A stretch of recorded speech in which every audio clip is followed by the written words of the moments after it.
자, 우리 교재 343페이지에요. 가등기 담보 등에 관한 법률이죠. 자, 1번. 가등기 담보법에 의한 가등기 담보권 설정의 대상이 아닌 것은 했죠. 1번. 이 가등기 담보법이요. 가담법. 여기에 가등기 담보라는 것은 담보물권 아닙니까? 이 성격이 가등기 담보권이란 것은 담보물권이에요. 제한물권이고 저당권과 유사해요. 그래서 통유성이 있습니다. 부종성, 수반성, 물상대위성, 불가분성. 그렇다면 담보권의 성질을 갖고 있는 것을 가지기 위해서 가등기 담보 취득한다. 의미가 없죠.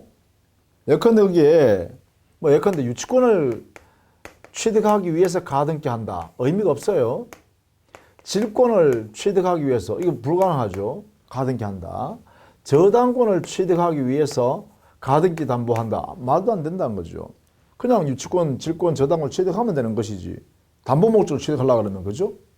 그래서 가등기 담보의 대상으로서는 가등기, 장차 소유권 재산권 가져가야지 하는 이런 것이 있을 수 없다. 저당권 저당권을 취득하기 위해서 가등기로 담보 취득한다. 의미 없다는 거죠. 그럼 저당권 설정하면 되죠.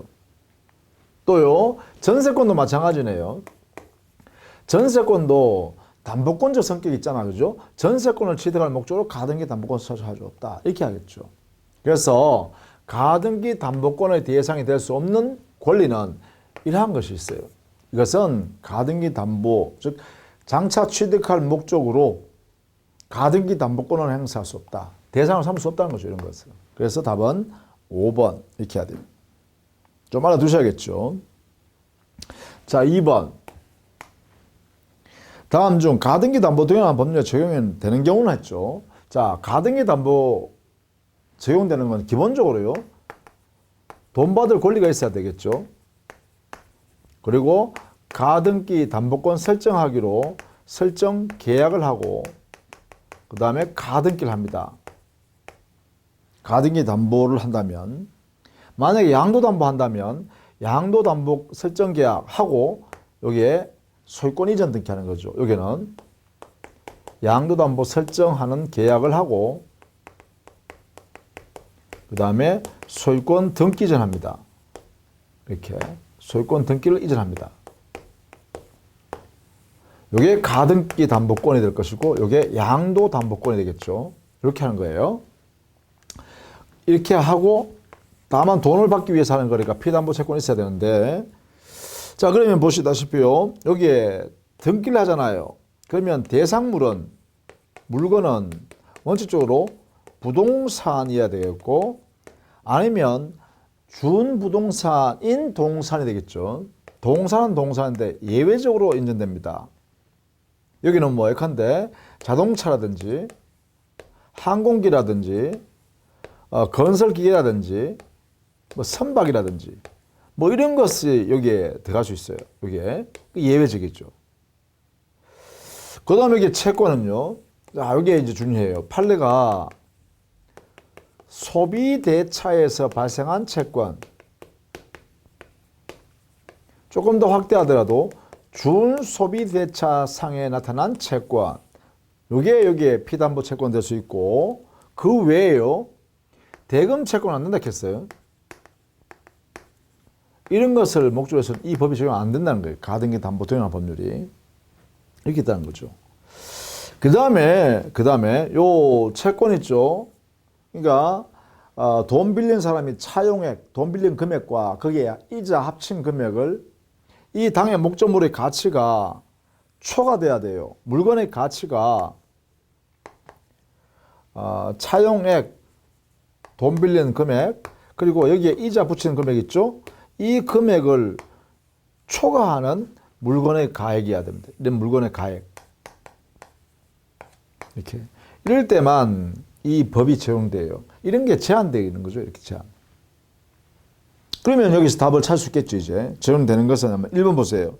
1억을 차용하면서 시가 2억 원 상당의 부동산에 대해. 그럼 이건 뭐죠? 이거 초과되는 거죠. 2억짜리 물건에 돈을 1억 빌렸다는 거 아닙니까?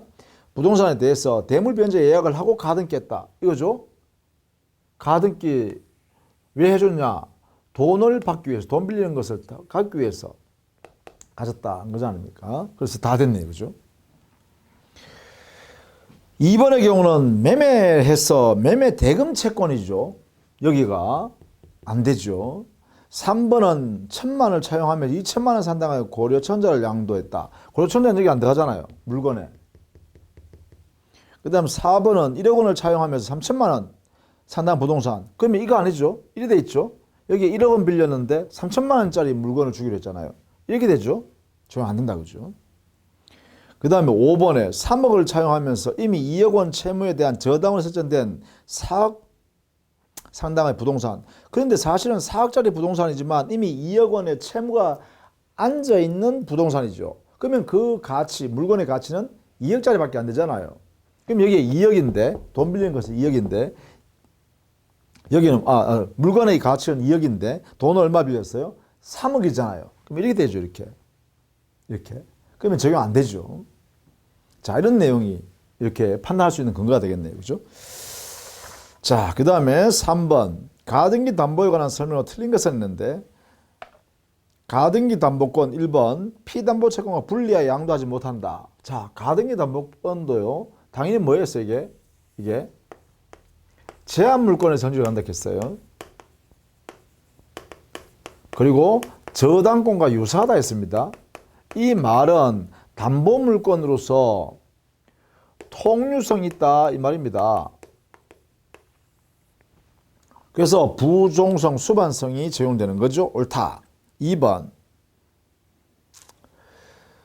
설정자는 제3자를 위한 용익물권을 설정할 수 없다 라고 했는데, 설정자가 뭐예요? 당의 용익권을 가지고 있는 당사자잖아요. 그죠? 가등기 담보권 설정자, 양도담보권 설정자가 당의 부동산을 점유하며 사용, 수익하는 것을 가지고 있단 말이에요. 마치 저당권 설정자가 당의 목적물을 용익하듯이요. 따라서 2번이 틀렸네요. 3번. 피담보 채권의 범위는 저당권과 같아. 그렇죠. 이게 때문에 그래요. 저당권 유사하다 했잖아요. 그러니까 통유성 있고 저당권 유사하니까 저당권의 규정이 있는 민법상 360조 피담보 채권, 원본, 이자, 위약금, 손해배상 1년분, 그리고 저당권 실행비용, 이것이요 그대로 여기에도 적용받는다. 피담보 채권 안에. 그죠? 이렇게 해서 한다는 거죠. 그 다음에 4번. 권리 취득에 의한 실행 방법은 실행 통지, 청산, 소유권, 귀속, 이렇게 세 단계를 거쳐야 한다. 그렇습니다. 권리 취득에 의한 실행 방법을 보통 귀속 청산이라고 그래요.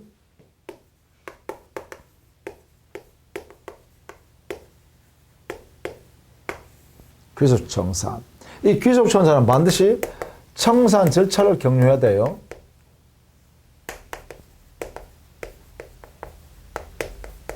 이걸 반드시 거쳐야 돼요. 이게 강행 규정이에요. 강제적으로 해야 돼요. 안 하면 무효예요. 위반이니까. 이게 뭐냐? 실행 통지하고 그 다음에 청산 기간을 거쳐서 청산을 해야죠. 청산하면서 이렇게 해요. 청산 기간을 거쳐서 청산하면 근데요 뭐예요? 소유권이 귀속되겠죠. 이렇게. 소유권 귀속 절차는 뭐예요? 가등기면 본등기 해야 되고, 다만 그때는 청산금을 지급해야 되는 거죠. 뭐 이렇게 되겠죠. 자, 5번. 청산금이 없는 경우라도 청산 통지해야 됩니다. 반드시 이거 해야 되잖아요. 통지. 선정하면 안 된다 했겠죠. 강기종이니까 이 절차 거쳐야 되는 거예요. 반드시. 자, 4번은 틀린 거 한번 볼까요? 4번. 틀린 것은 했네요. 1번 보시죠. 이 법은 매매 대금 채권을 담보하기 위하여 경조된 양도담보에도 적용된다가 아니라 어디에요? 소비대차상의 채권에만 적용되는 것이지 대금 채권을 피담보 채권으로 쓸 수는 없다. 만약 이걸 가지고 피담보 채권을 했다면 이것은 가등기 담보 등에 관한 법률이 적용되지 않는다. 이렇게 하죠. 나머지는 좀 여러분이 좀 읽어봐 두시고요. 정리를 해둬야 되는데 법 조문들이에요. 전부 다 이게. 그렇죠. 밑에 해서 보면 전부 다 법 조문 근거로 이렇게 해놨죠. 그러니까 법 조문이 있는 거니까 그대로 알아두시면 되는 거예요. 특별한 내용이 없죠. 2번에 보시면은 귀속청산 방법 우리 법에 정리되어 있다 했죠. 그 다음에 3번 귀속청산의 경우에 변제 경고하더라도 채권자가 곧바로 담보로 실행할 수는 없으며 변제기 후 일정한 기간이 경고하여야. 이게 뭐예요? 청산기간. 이 청산기간은요 2개월 이상입니다. 이 통지를 채무자 등에게 도달한 날로부터 2개월이 경과해야 청산 절차로 들어갈 수 있다는 거죠. 그게 2개월입니다. 청산기간. 4번 채권 담보의 목적으로 소유권 이전 등기가 견조된 경우라도 청산기간이 경과하고 천상금을 지급하지 않은 한 그에게 대내외적으로 소유권 취득의 효과가 발생하지 않는다. 왜 그래요? 바로 이게 강행규정이네. 그렇죠. 반드시 실행통지하고, 실행통지는 그래요. 변제기, 피담보 채권 변제기 도래했어요. 변제기 도래했을 때 청산금을 통지하는 거죠. 누구한테 하죠? 채무자 등에게. 등이라는 것은 채무자 외에도 물상보증인이 있으면 물상보증인까지 다 해야 되는 거고, 제3취득자 있으면 채무자와 제3취득자한테도 다 해야 된다는 거죠. 이 사람들한테 이렇게 통지하고, 이 통지가 도달한 날로부터 누구한테? 채무자 등에게 도달한 날로부터 2개월을 경과시켜야 돼요. 이때는 청산금을 못 줘요. 자, 2개월이 경과했어요. 경과하면 그러면 청산 절차를 해야 되는데, 그게 뭐냐? 청산금을 교부하고 청산금을 지급하고 그 다음에 가등기에서 본등기 하는 거죠. 이 두 개가 뭐냐? 동시이행관계예요. 그렇게 하면 이 본등기에서 소유권을 취득하게 되겠죠. 이렇게. 이런 절차를 반드시 거쳐야 된다는 거죠. 자, 그런 의미입니다. 자, 5번 귀속청산의 경우에 후순위 권리자는 가등기 담보권자가 채무자에게 지급하여야 할 청산 금액에 대한 권리를 행사할 수 있다. 이것도 알아두셔야겠는데, 자, 여기에 채무자 등에게 통지하는 것은요 효론 요건이에요. 그죠? 이게 이런 것은 반드시 강행 규정이니까 이 절차가요 여기에 어느 한 개 빠지면 무효예요. 효력이. 그런데 이게 실행 통지를 한 가등기 담보권자인 채권자는 후순위 담보권자나 후순위 권리자들한테도 이 사람들에게 통지해야 됩니다. 이 내용을 통지했다는 사실을요. 청산금 얼마가 되어서 채무자 등에게 통지해서 언제 그 통지가 도달했다는 사실을 후순위 권리자들에게 통지해 줄 의무가 있어요. 이 통지를 하지 않는다고 해서 무효가 되는 건 아니에요. 귀속청산이. 다만 2번 변제할 우려가 있죠. 왜냐하면 청산금을 후순위 권리자들한테 아무런 통지를 하지 않았기 때문에 이 후순위 담보권자는 모르고 있어요. 그런데 이 가등기 담보권자가 청산금을 만약에 채무자 등에게 줘버리면, 지급해버리면, 청산금을 지급해버리면, 그럼 이 후순위 담보권자들이요, 그러한 내용을 가등기 담보권자로부터 통지받은 사실이었기 때문에 이 사람들 나중에 알고 뭐예요? 채무자한테 가서 돈 받으라고 했더니만 이미 그것이 가등기 담보권자한테 소유권 넘어가 버렸잖아, 이렇게. 그러면 이 사람들이요, 가등기 담보권자인 채권자한테 가서, 야, 너 청산금 얼마라고 줘버렸지? 그 범위 안에서 내 채권 네가 변제, 이렇게 한다는 거예요. 그래서요, 요게 후순위 권리자는 이 청산금 범위 안에서요, 이렇게요, 지급 청구할 수 있어요. 자기 채권을 지급 청구할 수 있는 권리가 있어요. 이렇게. 후순위 권리자들의 권리예요. 청산금 안에서 자기의 채권만큼에 대해서 가등기 담보권자 네가 채무자한테 주지 말고 내한테 변제해라. 내한테 지급해라. 내 채권만큼만. 그리고 자기의 채권 증서를, 즉 채무자한테 받은 채권 증서를 내 가등기 담보권자 너한테 넘겨줄게. 이렇게 하는 거예요. 이 권리가 있기 때문에 그래서 이게 통지를 해줘야 합니다. 그것이 바로 5번 지문이네요. 그죠? 5번 지문. 자, 그 다음에 5번 문제 한번 볼까요? 5번. 권리 취득에 의한 가등기 담보권 실행 통지. 이거는 뭐예요? 귀속청산한다는 거죠.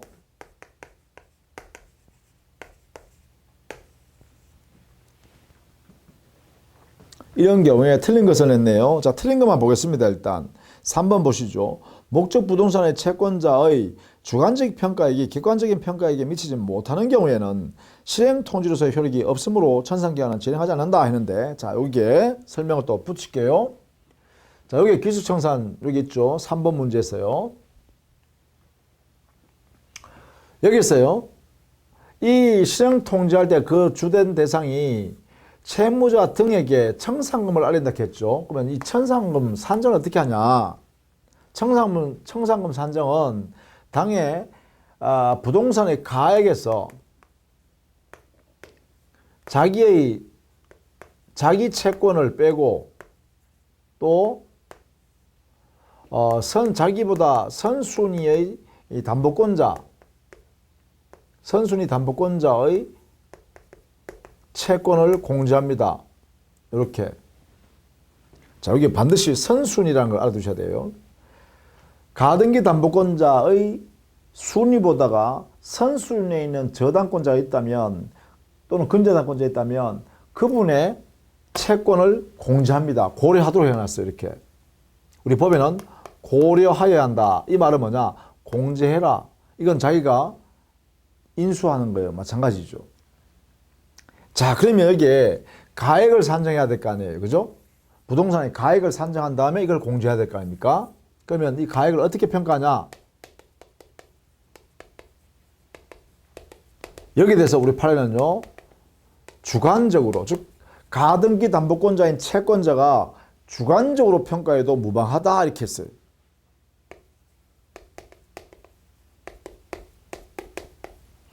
굳이 객관적으로 할 필요 없다. 법원에 가서 감정평가사 지정해서 보내주셔가지고 평가해 주세요 할 필요가 없다는 거야. 주관적으로 평가해도 무방하다 이렇게 하고 있습니다. 여기에 핵심이네요.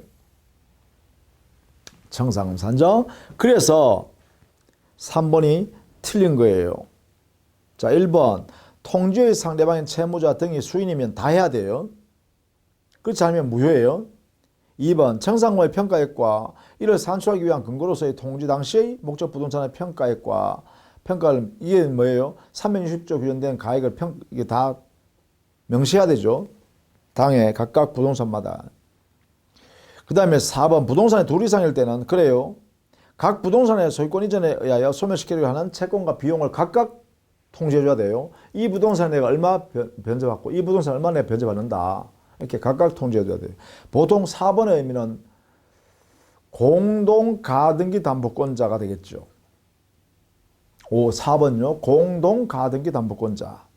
5번 평가액의 통지를 일단 하고 나면 채권자는 그가 통지한 청산금의 수익에 관하여 다툴 수 없다. 이거 따라줘야 돼요.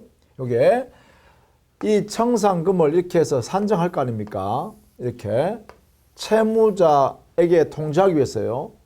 그럼 이것을요, 청산금을 채무자에게 통지하겠죠. 통지하고 나면 그 통지한 청산금에 대해서는 아이고 통지하고 나니까 당해 목적물의 가액이 만약에 평가가 뚝 떨어졌더라. 그러니까 다시 내가 평가하란다. 이 말 못한다는 거예요. 채권자가 한번 평가해서 통지해버리면 더 이상 다툴 수 없다는 거야. 그 금액에 대해서는. 그러나 채무자 등은 다툴 수 있습니다. 청산금을 통지한 채권자만이 다툴 수 없다. 이 말입니다. 그래서 옳은 질문이죠. 자, 6번 가등기 담보에 관한 설명을 옳지 않은 것. 여기는 옳지 않은 것만 보겠습니다. 1번 담보 부동산에 대한 예약 당시의 시가가 그 피담보 채권에 미치지 않는 경우일지라도 청산 절차를 거치지 아니하고 담보 목적물 소유권을 취득하지 못한다. 여기 보세요. 물건의 가액이 차용액보다가 커야 되죠. 이럴 때 됐으면 본 가등기 담보 동일한 법률이 적용된다 했어요. 초과. 이게 초과 돼야 돼. 이렇게. 그럴 때만 적용합니다. 이렇게. 그래서 1번이 틀렸다. 이렇게 하겠죠. 여러분 정리를 좀 해두시기 바랍니다. 나머지는 2번 같은 거는 공사 대금이니까 안 될 거 아닙니까? 그렇죠? 공사 대금이니까 적용 안 해요. 이런 식으로 여러분이 정리를 해둡니다. 자, 그 다음에 7번 가등기 담보에 대한 설명 틀린 것은 1번 보죠. 담보 가등기 후에 성립한 대항력 있는 임차권을 취득한 자도 청산금의 범위 내에서 보증금 반환을 청구할 수 있다. 그렇죠? 옳습니다. 여기에 후순위 권리자였죠? 후순위 권리자에게 통지하라. 후순위 권리자 여기는 대항력 있는 임차인에게도 포함됩니다. 대항력 있는 임차인. 이게 다만 여기에 유치권자는 제외예요. 유치권자는 여기서 후순위 담보권자 뭐 여기서 제외해야 됩니다. 그래서 유치권자는 청산금에 대하여 지급을 청구할 권리가 없습니다. 유치권자는. 그러나 예컨대 후순위 담보권자라든지 후순위에 있는 대항력 요건을 갖춘 임차인이라든지 기타 채권자라든지 이런 사람들은 청산금에 대해서 청구할 수 있다는 거죠. 자, 이렇게 해결합니다. 자, 그 다음에 옳은 질문이네요. 2번 청산금은 시행통지 당시의 부동산 가액에 그 시점의 피담보 채권 공제한 차익이다. 그렇습니다. 3번 가등기 담보권자가 가등기 담보권 실행으로 소유권을 취득하려면 청산금의 평가액을 통지해야 되죠. 4번 가등기 담보 설정자가 파산한 경우에는 별채권을 갖습니다. 담보물권자니까요. 5번 가등기 담보권자는 변제기가 도래하기 전에 가등기 담보권을 제3자에게 양도할 수 없다 했는데 가등기 담보권도 피담보 채권과 함께 이전할 수 있죠.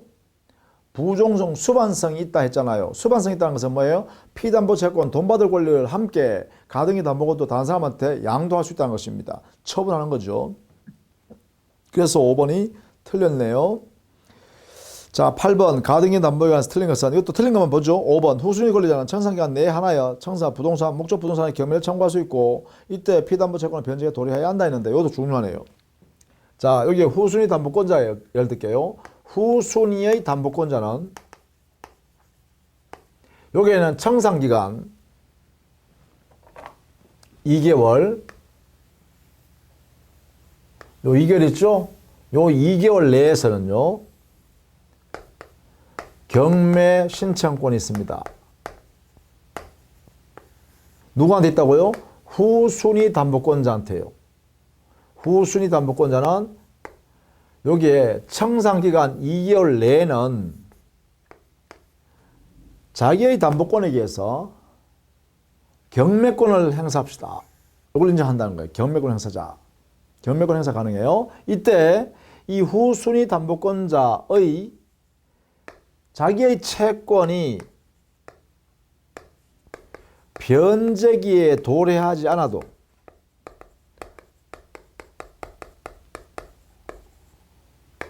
경매가 가능하다는 거예요. 이걸 통해서 왜 그러면 이렇게 나누냐? 후순위 담보권자한테 왜 자기의 채권이 변제기 도래하기 전이라도 경매권을 인정해서 요 2개월 내에서는 경매 신청할 수 있느냐면 바로 요거예요. 선순위 가등기 담보권자가 주관적으로 평가해서 당의 청산금을 엉터리로 평가해 볼 수도 있잖아요.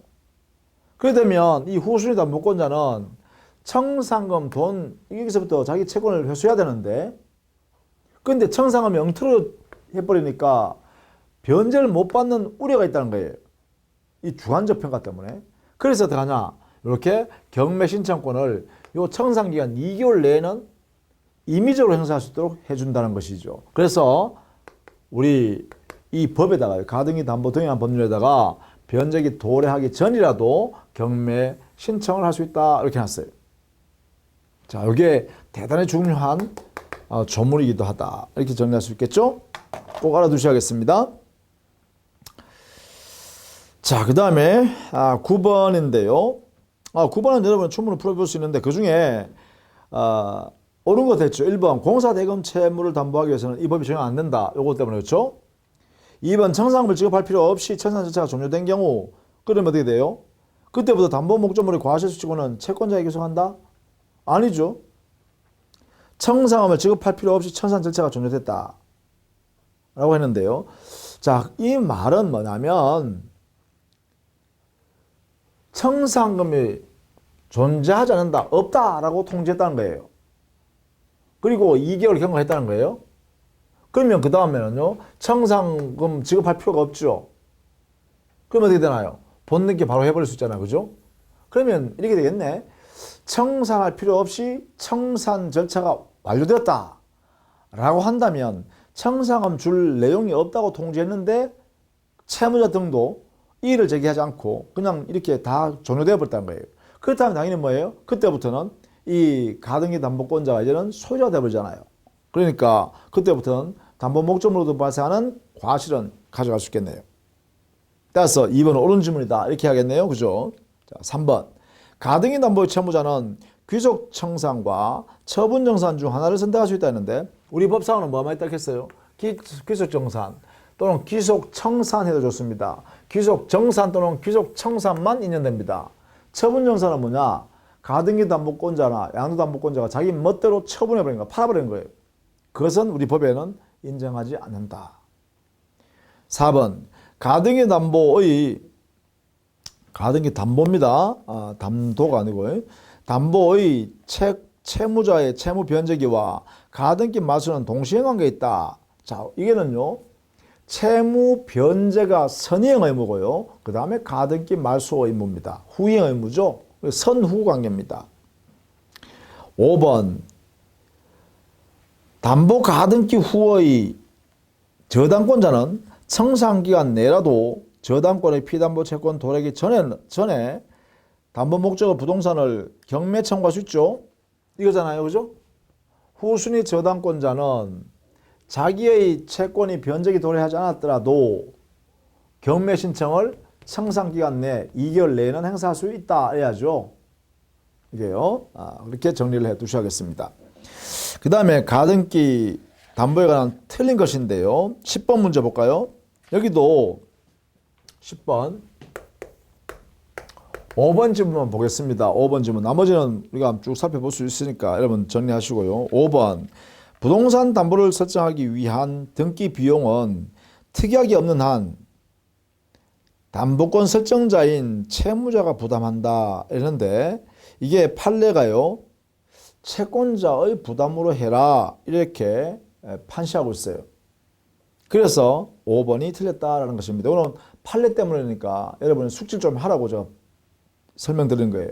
부동산 담보를 설정하기 위한 등기 비용은 채권자가 자기의 권리를 확보하기 위해서 하는 등기잖아요. 그러니까 채권자 자신의 비용으로 하라 이렇게 한 거예요. 이게요. 자, 조심해 두기 바랍니다. 4번 같은 경우도 저당권 설정했을 때 저당 목적물은 저당권 설정자가 사용 수익할 수 있는 용의권을 갖는다 했죠. 그와 같습니다. 4번도 채권 담보 목적으로 부동산 소유권 이전한 경우 이게 바로 양도 담보권이에요. 이 양도 담보권을 설정했더라도 그 부동산은 소유권 등기 전은 채권자한테 돼 있어도 당해 부동산은 양도 담보권 설정자가 사용 수익을 한다 이 말이죠. 그래서 4번은 옳은 지문입니다. 조심해서 좀 봐두시기 바래요. 자, 그 다음에 2번 지문요. 이제 2번 지문 조금 어려운 이야기인데 청산 절차 없이 담보 목적 부동산을 처분하여 그러면 청산 절차 없이 처분했다면은 원래는 소유권 취득하지 못한 사람이잖아. 가등기 담보권자, 양도 담보권자 모두. 왜? 반드시 청산 절차 이걸 거쳐야 되는데 이걸 안 거쳤으니까 아예 소유권을 못 취득한 거예요. 못 취득했는데 불구하고 자기 앞에 소유권 등기가 있는 경우에 즉 가등기 담보권자나 가등기 담보권자가 본등기 해버리면 소유권 등기가 자기한테 있는 거 아닙니까? 또 양도 담보권자는 처음부터 자기 앞에 소유권 이전 등기돼 있는 거잖아요. 그런 상태에서 만약에 제3자한테 처분해버렸어요. 그런데 그 제3자가 그러한 청산 절차가 거치지 않았다는 사실을 모르고서 샀다라고 하면 이 제3자는 우리 가등기 담보 등에 관한 법률에 의해서 제3자, 선의 제3자에게 소유권을 인정해버립니다. 요거는 꼭 알아두셔야겠죠. 그러면 선의 제3자가 소유권 취득해버리면 진정한 소유자가 소유권 상실해버리죠. 즉 담보권 설정해준 당사자인 가등기 담보권 설정자나 양도 담보권 설정자가 소유권 상실해버리잖아요. 왜? 선의 제3자가 우리 법에서 보호되어서 소유권 취득해버리니까. 그 밑에 진정한 소유자였던 설정자는 가등기 담보권자나 또는 양도 담보권자한테 불법행위에 의한 손해배상 청구할 수밖에 없죠. 왜? 소유권을 해소할 수 없으니까. 그래서 2번은 옳은 질문이에요. 좀 어려운 이야기죠. 그러나 이렇게 이해를 해 두시라 이 말입니다. 자, 그 다음에 11번에요. 후순위 권리자의 청산금 지급 청구에 관한 다음 설명 중 타당치 않는 것은 했는데 이거 아닙니까? 후순위 담보권자 등은 통지한 그 청산금을 채무자한테 주지 말고 내한테 내놔라 이렇게 할 수 있다겠죠? 자신의 채권액만큼 청산금 범위 내에서 자기한테 지급할 것을 청구할 권리가 있다겠어 이렇게. 요걸 좀 물어보는 거예요. 요거. 자, 1번. 청산금이란 통지 당시의 부동산 가액에서 가등기에 의해 담보된 채권액과 선순위 담보 등을 공제한 금액을 말한다. 그렇습니다. 이거죠. 요거잖아요. 요거요. 이게 선순위 채권액까지도 공제하라. 이게 청산금이 된다. 이 말입니다. 2번 담보권 실행 통지가 채무자 등에 도달한 때에는 채권자는 지체 없이 후순위 권리자 등에게 채권액을 통지해야 한다. 이거죠. 이 사람들한테도 통지해 주라는 거죠. 다만 여기까지는 효력 요건이고요. 이거는 대항 요건이에요. 이 사람은 통지해버리면 얘가 통지했는데 불구하고 이게 취급 청구 안 하면 그 다음에 이 청산금 누구한테 줘버려요? 그래요. 채무자한테 줘버리죠. 여기에. 그래도 책임을 면한다는 거죠. 통지. 그 다음에 3번 채권자는 그가 통지한 청산금의 수역이 사실과 다른 경우 이를 정정할 수 있다가 아니라 이 청산금은 다툴 수 없다 했죠. 통지한 청산금은 채권자는 다툴 수 없다 이랬습니다. 다툴 수 없다. 그래서 3번 틀렸네요. 4번 가등기 권리자가 후순위 권리자로부터 그 채권의 명세와 정서를 받고 그에게 청산금을 지급했다면 그거 하라는 거예요. 이거 지급하면 그만큼 청산금은 채무자 등에게 지급하지 않아도 되죠. 면하죠. 이게요. 채무자가 후순위 권리자한테 변제해야 될 것을 청산금 범위 내에서 가등기 담보권자인 채권자가 이 사람들한테 청산금을 지급했다는 거예요. 그러면 그만큼 채무자는 채무를 면하니까 청산금 지급 자체가 소멸하겠죠. 따라서 옳습니다. 5번 후순위 권리자의 청산금 채권이 압류, 가압류된 경우에는 채권자가 그러면 채무자 등에게 지급 못하니까 어떻게 해요? 공탁하면 되죠. 공탁. 그렇죠.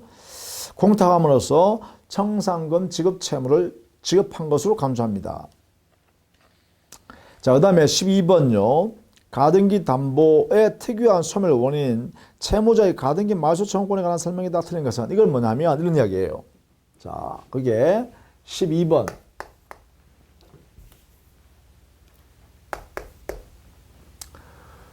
저기에요. 청산금을 지급받으면 본등기에서 가등기 담보권자 또는 양도담보권 소유권 취득해버리잖아요. 그럼 이래 되겠죠. 이 청산금을 지급받기 전요.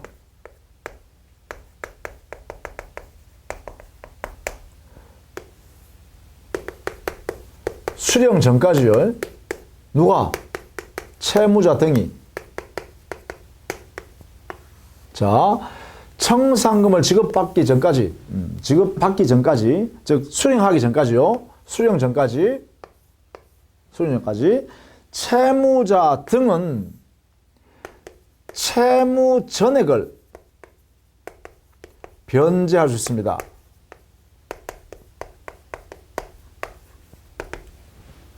이 채무 전액이란 말은 여기는 그래요. 차용액하고 또 지금 지체하고 있었잖아. 변제를 지금 연체하고 있죠. 그러면 지연이자, 지연 배상해야 되죠. 이자 붙여서 줘야 될 거 아닙니까? 그래서 차용액과 이자를 다 합친 금액을 다 변제할 수 있어요. 변제하면 어떻게 되나요? 변제가 이루어지면 결국은 이게 되잖아요. 채무, 피담보 채무가 변제됐으니까 당해 가등기 담보권이 소멸합니다. 요 변제를 하나요? 소멸하게 돼요. 가등기 담보권 자체가. 소멸하게 됐으면 이 가등기는 어떻게 되나요? 무효인 가등기죠.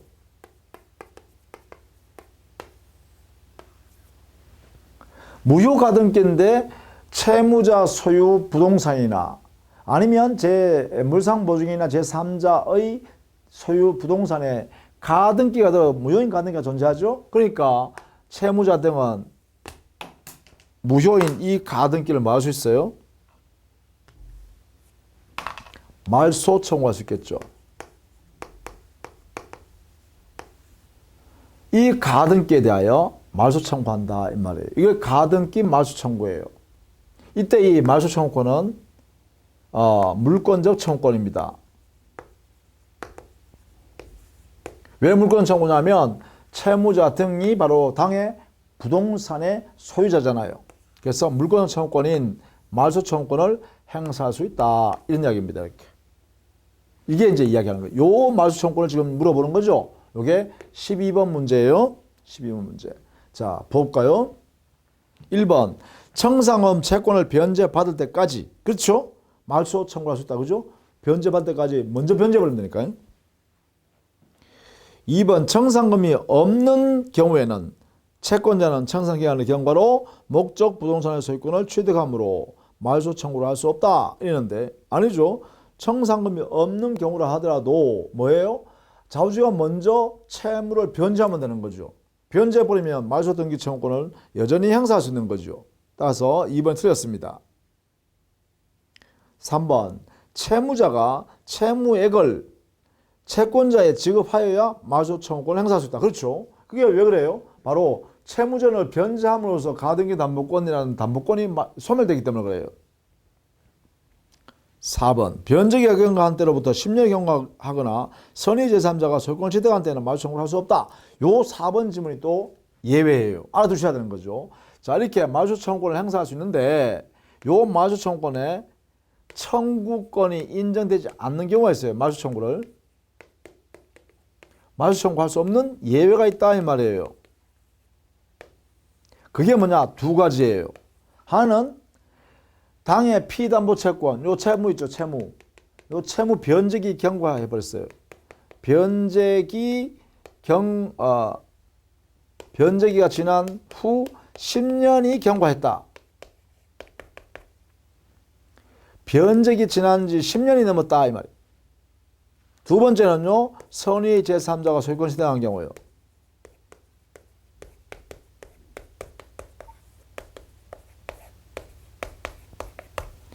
선의 제3자가 소유권 취득한 경우, 이 두 가지 경우는 당의 가등기 말소를 청구를 못한다라는 것이에요. 이 권리가 인정되지 않는다는 거예요. 자, 요거 두 가지는 또요, 우리 법에 가등기 담보 등이라는 법률에서 명문으로 이렇게 규정을 해놨어요. 그래서 이 두 가지는 꼭 알아두셔야 되죠. 4번 질문입니다. 5번. 채무자가 변제해야 할 채무액은 반환시까지 이자, 손해액 다 포함하는 거죠? 그렇습니다. 자, 그 다음에 14번 가등기 담보에 관한 다음 설명 중 틀린 것은 틀린 것만 보죠. 2번 가등기 담보의 경우 채권자가 담보 실행 시 청산 의무를 부담하지만 담보계약에서 특약으로 청산을 배제한 약정하면 이때는 무효죠. 청산 절차 거치지 않으면 이거는 종결시킬 수 없습니다. 무효입니다. 무효. 그래서 2번이 틀렸다. 이렇게 보시면 되겠죠. 자, 나머지는 또 그대로 좀 봐두시면 좋겠습니다. 그대로. 자, 그 다음에 15번. 상가 건물의 임대차 보호법상 임차인이 그가 추천한 신규 임차인이 되는 자로부터 권리금을 지급받은 것을 방해할 임차인에게 손해배상 청구하는 권리는, 자, 이것도 알아두십시다. 이거는 상가 건물 임대차 보호법에 있는 권리금에 대한 권리금 약정을 임대인이 침해한 경우입니다. 그래서 임차인이 권리금을 받을 수 있는 그러한 권리가 존재하는데도 그것이 침해당해서 권리금을 못 받게 됐을 때입니다. 이럴 때는 우리 법에서요, 일정한 기간 내에 그 손해배상을 임차인이 임대인한테 행사할 수 있도록 하고 있어요. 그게 뭐냐? 임대차가 종료한 날로부터 그래요, 3년 내에 행사하도록 하고 있습니다. 손해배상을. 이거는 소멸시효 기간입니다. 3년. 자, 16번 가등기 담보 등에 관한 법률. 틀린 것은 했네요. 자, 이것도 봅시다. 1번 공사대금 채권, 이것은 이 법이 적용되지 않습니다. 2번 등기 등록을 할 수 없는 권리나 동산의 경우는 가등기 담보 등에 관한 법률이 적용될 수가 없습니다. 3번 대물변제 예약 당시 담보물 가액이 차용액 더하기 이자를 합친 금액에 미치지 못하면 적용하지 않는다. 뭐라고요? 초과해야 된다 했죠? 초과해야 이 법이 적용된다. 그다음 4번 청산금의 평가액을 통지한 후에라도 채권자는 청산금의 평가 자체가 불합리하게 산정되었다라고 증명했더라도 다툴 수 없다 했어요. 채권자는 이미 통지한 청산금에 대해서는 더 이상 다툴 수가 없다. 5번 채권자가 담보권을 담보권을 실행하여 담보 목적으로 소유권을 취득하기 위해서는 청산금의 평가액을 채무자, 담보 가등기 목적 부동산의 물상보증인, 담보 가등기 후 소유권을 취득한 제3자에게, 제3취득자죠, 에게 통지해야 한다. 이게 무슨 말이냐면 채무자 등에게 통지해야 한다 할 때 요 등자에 채무자 외에도요 물상보증인, 제3취득자 전부가 여기 들어간다는 거예요. 그래서 만약에 물상보증인이 있고 제3취득자 있고 채무자 있으면 이 세 사람한테 전부 통지해 줘야 된다는 거예요. 한 명이 더 누락돼 버리면 이 귀속청산 절차는 무효입니다. 그런 의미죠. 자, 그렇게 정리를 해 두시면 돼요. 그래서 4번이 틀렸네요. 그죠? 자, 이렇게 했어요. 가등기 담보 등에 관한 법률에 귀속청산 중심으로 정리를 했습니다. 주로 시험은요, 귀속청산에 대한 내용이 나오니까 그 내용을 잘 정리해 두시기 바랍니다. 다음 시간은 집합건물법을 정리하도록 할게요. 자, 수고 많으셨습니다.